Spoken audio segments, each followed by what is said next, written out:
you very much for coming today.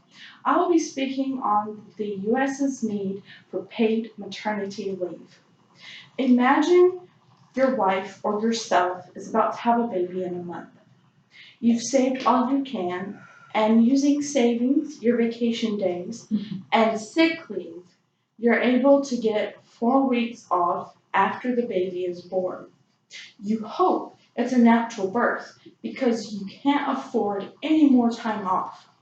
This is the reality for many Americans. The only guaranteed maternity leave in the US is through the FMLA, or Family Medical Leave Act. It only guarantees 12 weeks unpaid of protected job security. 40% of women don't qualify for the FMLA. This is because they're either newly hired or they work in the private sector and their employer does not qualify. This leaves it up to the states to provide paid maternity leave.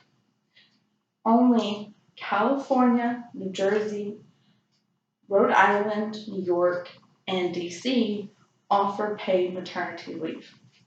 25% of mothers go back after giving birth after only 2 weeks. This is 2 weeks of healing, 2 weeks of bonding with their child. This is not enough. There is a ton of benefits, and evidence of paid maternity leave is outstanding.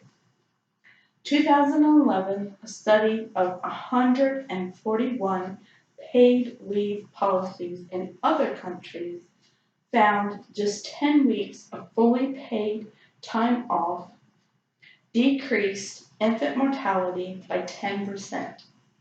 This means that the longer a mother is off, the more likely her infant will survive past the first year. Mothers with paid time off are more likely to vaccinate their children. They are also more likely to breastfeed and breastfeed longer. Breastfeeding reduces SIDS, protects babies against ear infections, respiratory infections, and diarrhea. Australian study found children whose mothers had paid leave when they were babies were less likely to develop asthma, hearing, or vision problems.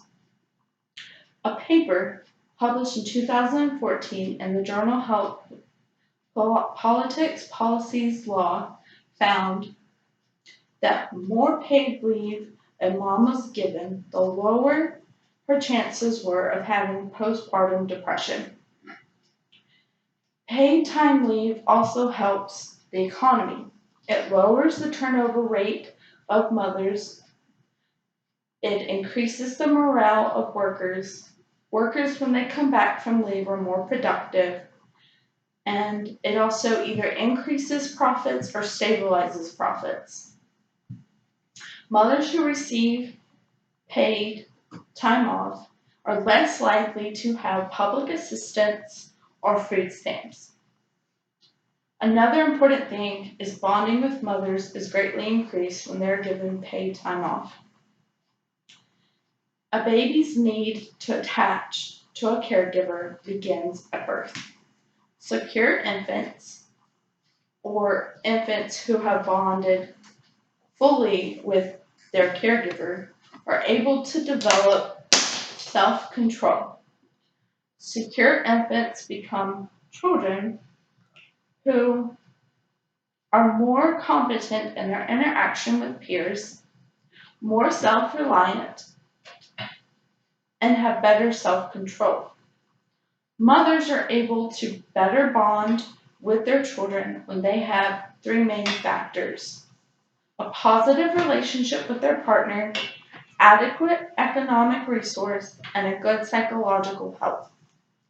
Paid maternity leave lessens the stress in relationships with your partner because you're less worried about your finances. It also provides the economic resources mothers need to provide for their baby. And it lowers the postpartum depression because it allows time to heal from the drama of birth mentally and physically. We need women in the workforce. Most families rely on women to work. Some mothers are the sole provider. Mothers, we need mothers to have babies. The babies are our future. They are our upcoming generation. They are our workers and they are our taxpayers. They are our caregivers. If we need women to work and be mothers at the same time, it only makes sense that we need paid maternity leave. It is time for us to fight for this need, this right. We need to contact representatives about this issue. This is not just a woman issue or a family issue, but is all of our issue. Thank you very much for your time. And now I'm going to show my audience.